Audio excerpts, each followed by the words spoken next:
나훔의 묵시의 글, 나훔의 계시의 글이다. 나훔이라는 것은 위로자라고 하는 그런 뜻입니다. 2절에 여호와는 질투하시며 보복하시는 하나님이시다. 그렇습니다. 질투한다.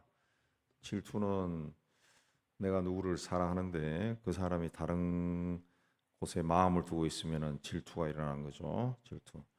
왜 하나님이 질투하시느냐? 하나님이 사람을 지으신 것은 시편에 보면은 하나님의 영광을 위해서 사람을 지었다 그랬습니다. 근데 하나님이 사람을 볼 때는 그 사람이 하나님께 영광을 돌려야 돼. 하나님을 기쁘게 하는 그 길로 가야 되는데 그렇게 하지 않을 때는 하나님이 질투하신다. 다른 쪽을 향해 마음을 두고 자꾸 걸어가면은 하나님이 질투하신다. 그렇습니다. 하나님 외에 다른 것을 바라보는 것이 바로 우상입니다. 우상. 이 우상이라고 하는 것은 이 눈에 보이는 어떤 물질을 만들어 놓고 우리 불교에서처럼 또 힌두교처럼 그런 걸 만들어 놓고 거기에서 비나이다 하는 것도 뭐 당연히 우상이지만은 성경에는 새긴 우상, 만든 우상, 또 마음에 둔 것 다 우상이다. 인간은 하나님을 생각하고 자신을 지으신 하나님을 생각하고 하나님을 섬겨야 되는데 하나님 외에 다른 것에 마음을 두는 거.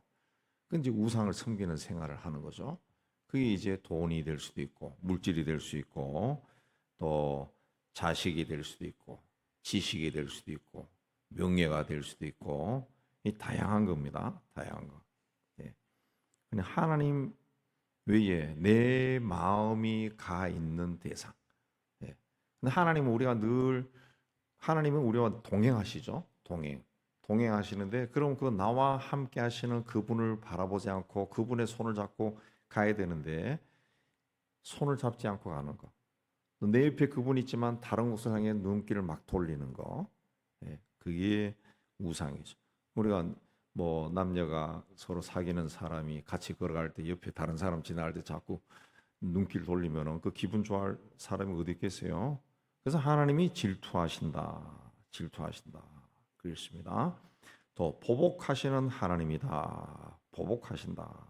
이건 그 복수라고 하는 말하고도 뭐 상통되는데 하나님이 그 보복하시는 것은 그 질투와 같이 연결시켜 생각하면은 하나님이 사랑하기 때문에 보복하는 겁니다. 사랑하기 때문에 하나님이 지어서 이 인간이 하나님을 생각하고 하나님께 영광을 돌려야 되는데 그렇게 하지 않으면은 하나님이 질투해서 그 다음에는 그 질투에 합당한 벌을 내리는 거죠. 그게 보복이다. 그렇습니다. 그 보복하시며 진노하시되 자기를 거스르는 자에게 자기를 대적하는 자에게 진노를 품는다. 그렇습니다. 하나님 외에 다른 것에 마음을 두게 되면은 이 마음을 두는 것이 점점 깊어지고 강해지면은 하나님께 대적하게 되죠. 하나님을 거스르게 되고 하나님의 뜻을 거스르게 되고 나중에는 대적한다.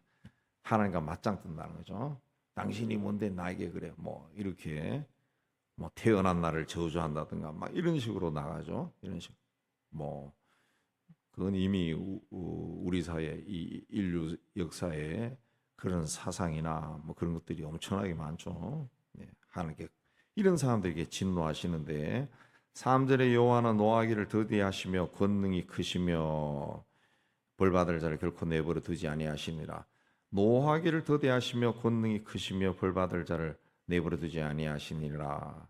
이제 글을 읽으면은 언뜻 좀 뭔가가 뒤죽박죽 섞인 것 같아서 이해가 좀 하기가 쉽지 않은데 이 뜻은 뭐냐면 원뜻은 하나님은 그 노하는 것을 더디다. 노하시는 것은 그렇게 급하게 노하시지 않지만은 뭐 인간들처럼 울컥불컥하면서 막 화를 내고 그렇게 하지 않지만은 하나님이 한번 노하면은 그게 파워가 있다는 거죠. 파워가 있다.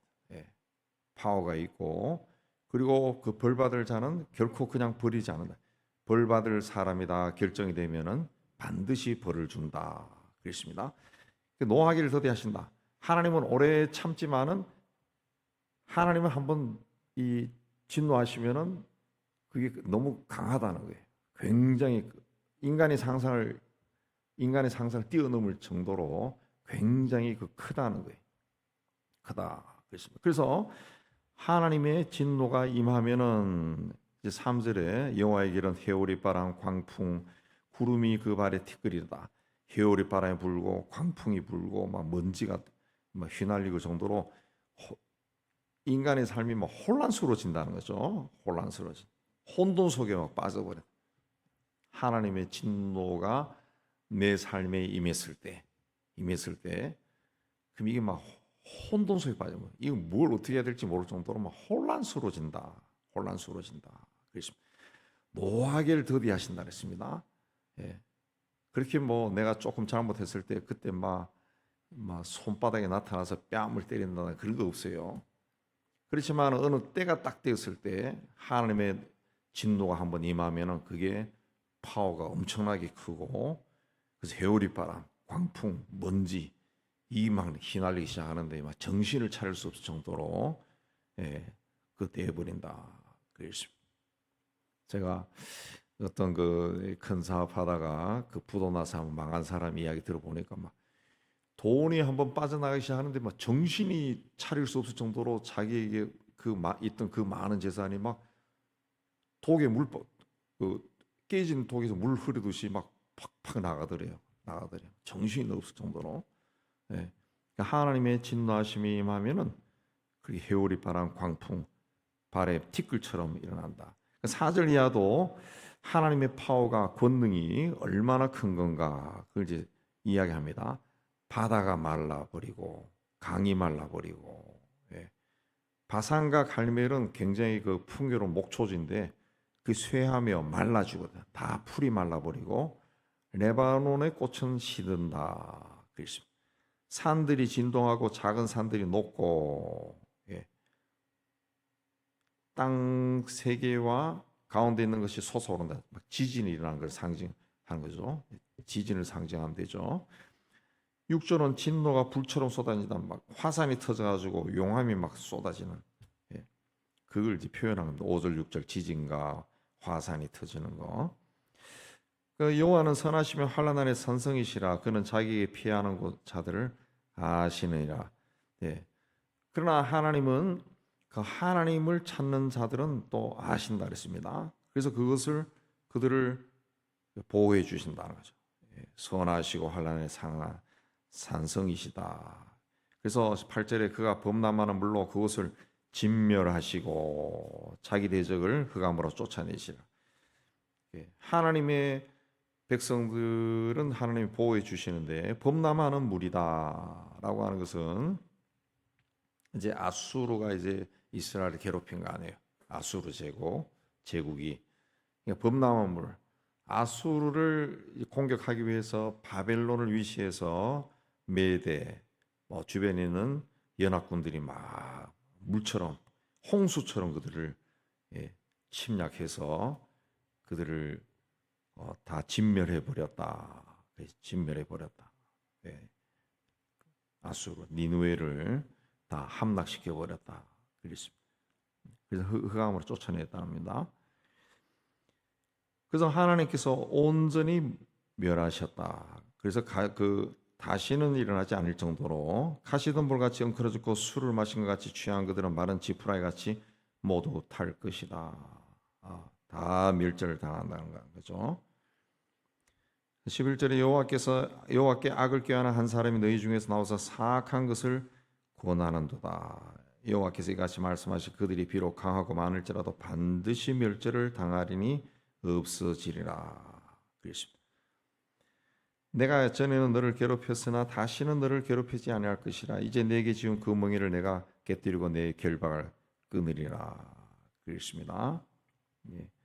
이 내가 전에는 너를 괴롭혔으나 다시는 너를 괴롭히지 아니할 것이다. 이거는 이스라엘을 향해서 한 이야기입니다.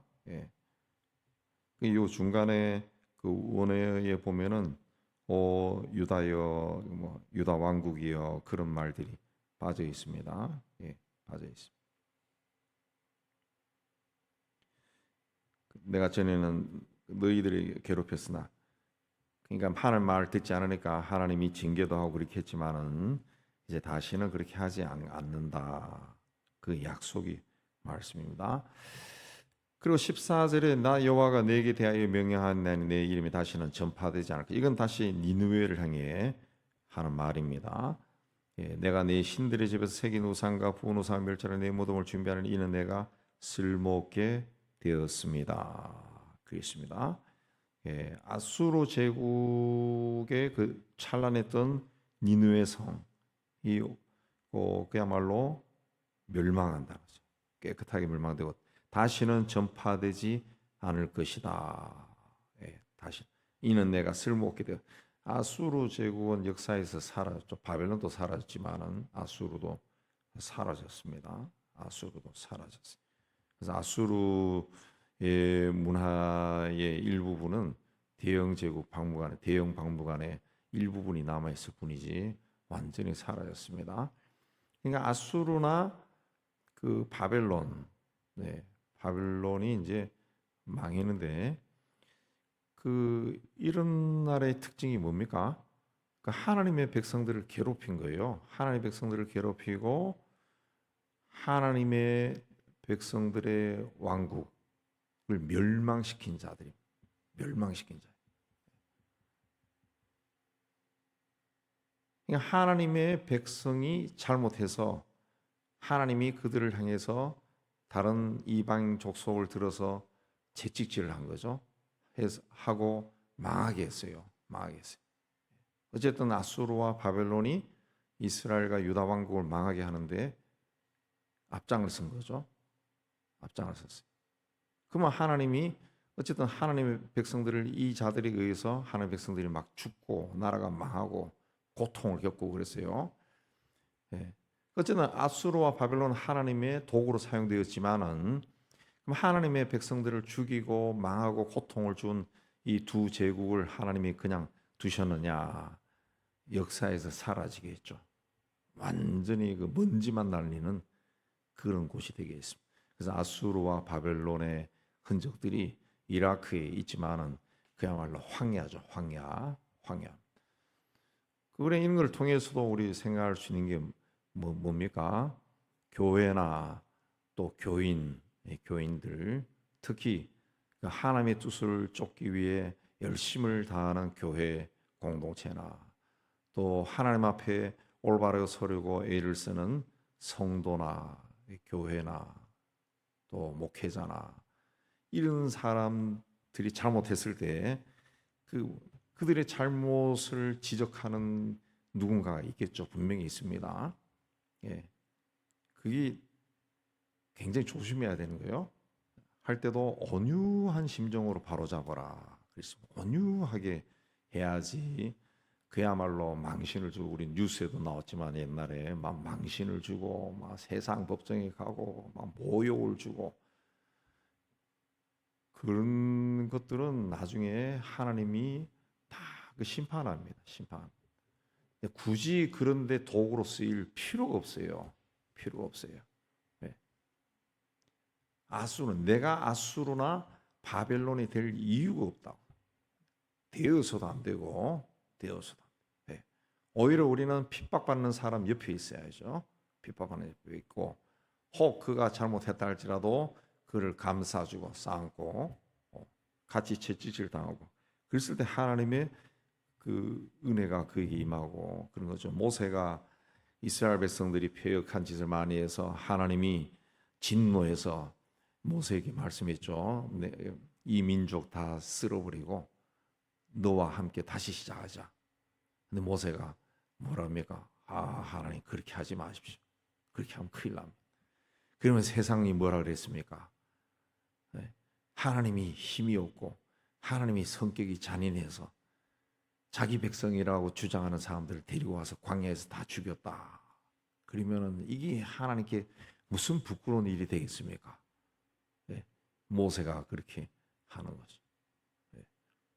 그러니까 하나님이 모세를 그 보시라 그러고 칭찬하고 모세와 함께 하는 거죠.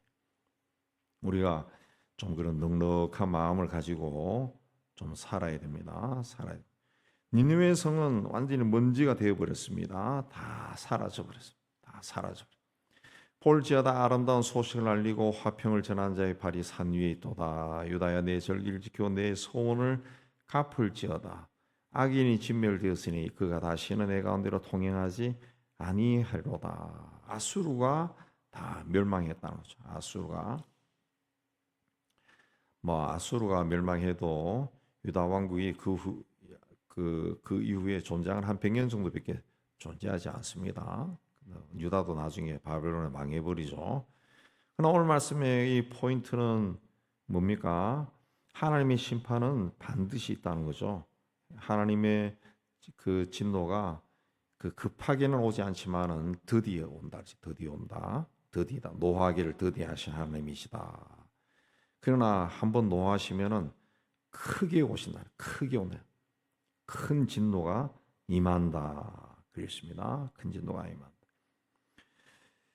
그리고 그래서 큰 진노가 임하면은 그 당사자들에게는 굉장히 힘든 게 되죠. 우리 하나님의 진노가 만약에 이 민족 공동체에 임한다 그러면은 그 민족에 선하게 살던 사람들도 같이 고통을 겪는 겁니다. 굉장히 괴로운 일이 일어나는 거죠. 괴로운 일.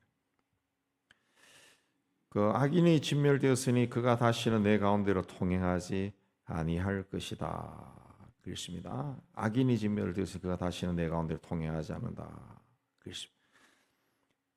자, 그러니까 악이 여전히 우리 가운데로 통행한다. 돌아다닌다는 거죠. 평시에 돌아다닌다. 그렇습니다. 뭐 우리 다 경험하지만은 내가 아무리 선하게 산다 할지라도 내 의지와는 상관없이 죄된 생각들이 막 머릿속을 돌아다니고 어떤 일로 인해서 마음이 불편해지기도 하고 그들이 수없이 일어납니다. 수없이 일어납니다. 그럼에도 불구하고 우리는 그런 것에 굴복하지 않는 거죠. 굴복하지 않고 말씀에 나오는 것처럼 하나님께 피하는 자가 되는 것이죠. 환난 날의 산성이시다 하신 것처럼 그는 자기에게 피하는 자들을 아시느니라. 그 환난 가운데 막 세상이 어지러지고 그런 가운데서도 하나님 이름을 붙들고 하나님께 피하는 자, 그런 사람은 하나님이 아신다 그랬습니다. 세상은 주님이 오실 때가 되면은 가까이 오면 굉장히 혼란스러워질 겁니다. 뭐 악한 일들이 일어날 거예요. 악한 일 굉장히 많아질. 옛날에는 그 악한 일들을 행하고 거짓을 행하면은 본인이 막 스스로 부끄러워했어요.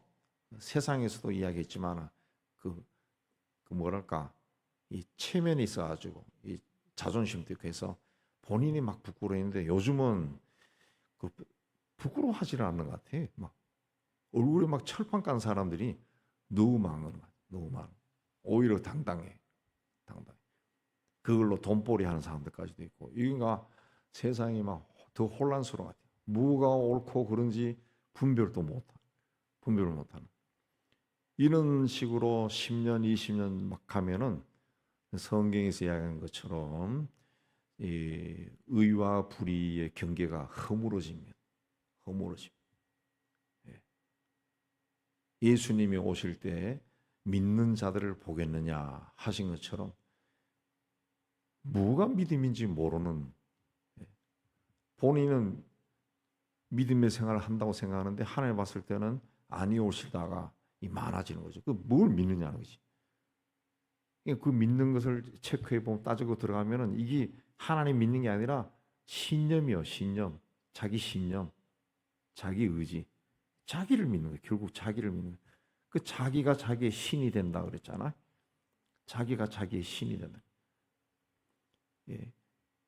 현대인들의 그 현대 크리스천들의 착각 속에 있는 것이 우리가 진짜 살아계신 하나님을 믿느냐, 하나님 믿느냐, 그냥 그게 아니라 하나님을 믿는다고 하는 자기를 믿는 거죠. 하나님을 믿는다고 하는 자기를 믿고 있는 거지. 착각하는 거죠. 착각. 그러니까 경건의 모양은 있지만 경건의 능력은 없는. 하나님께 아무리 부르짖어도 하나님의 그 능력은 그 체험하지 못하는, 네.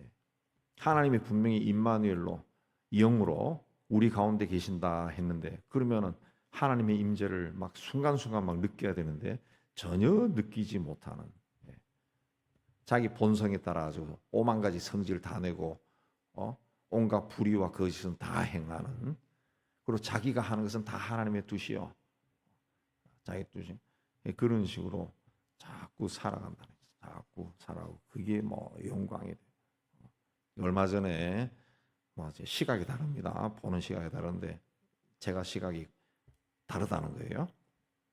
빌리 그레암 50년 대회를 했는데, 전 그 빌리 그레암 50년 대회, 저는 개인적으로 그렇게 막 그 큰 운동장에 사람들 자꾸 끌어모으는 거, 교인들을 자꾸 끌어모으는 거, 그 별로 좋아하지 않습니다. 그렇게 해서 거기서 막 음악 틀고 막 노래하고 막 그래갖고 막 하나님께 영광을 돌린다 그러는데, 과연 하나님의 영광을 받을지 모르고 그것은 의심스럽고, 제가 또 경험한 건 그게 아니라 우연히 그 끝난 후에 제가 몇 개 목격한 게 뭔가 하면은, 자기가 그걸 할 때, 목사가 아닙니다. 다 목사 아닙니다. 자기가 그 대회의 프로젝트에 그 중요한 걸 맡았다는 사람들 이상하게 3명이 저한테 이야기하더라고요. 제가 그걸 봤어. 자기가 거기에 모든 기획을 내가 했습니다. 거기에 필요한 모든 기자재 내가 했어요. 자기가 거기서 뭘 음악 내가 했어요. 그런 사람들을 우연히 그 만났어요. 예. 봤어요, 들었어요. 직접 들었는데, 어이, 뭐 그걸 하나님께 영광 돌려야지, 지가 했다고 막 자랑하는 사람들이 막 있더라고. 예.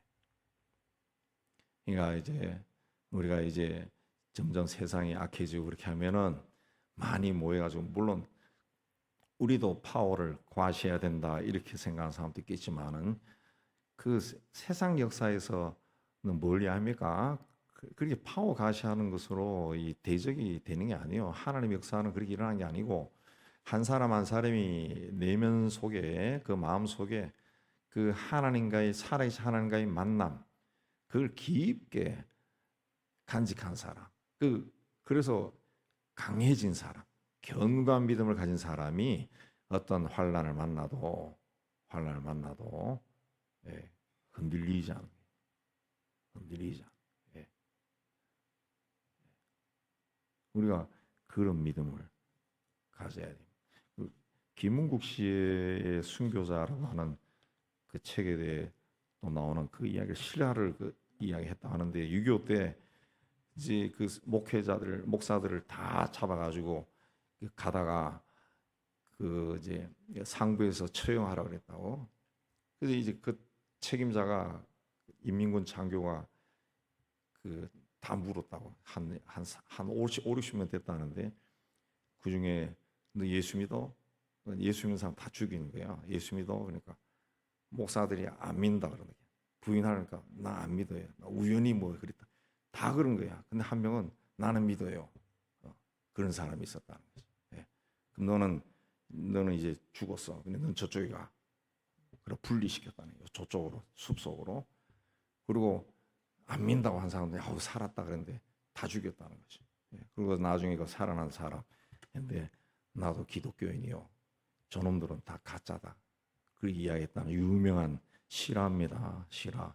그 진짜 있었다는 이야기인데, 우리가 우리 내면 세계 속에 그 주님과의 그 깊은 만남이 우리가 다 있기 때문에 예수를 믿었는데, 그 만남의 감격, 그 예수님도 첫사랑을 기억하라 하잖아요. 만남의 감격을 끝까지 가지고 가는 겁니다. 손해를 봐도 가져가는. 그렇게 하지 않으면 중간에 사탄이 와서 사탕 막 던지고 그러면은 사탕 빨다가 잊어버리는 거예요. 예. 그리고 아이고 이게 좋구나 하고 그쪽에 퐁당 빠졌다가 나중에는 막 이게 하나님이 우리에게 원하는 게 뭡니까? 정결이기도, 정결, 순수, 예, 정결인데 이게 막 오염이 돼가지고 하얀, 우리 그 계시록에도 주님 옆에 흰 옷 입은 사람들이 있다 하잖아요. 그 흰 옷이 정결이거든요. 근데 흰 옷이 아니라 누런 옷들이야, 누런 옷들. 막 때에 절어 가지고 하나님은 그런 사람들을 원하지 않는다. 우리 인생은 잠깐입니다. 예, 잠깐입니다.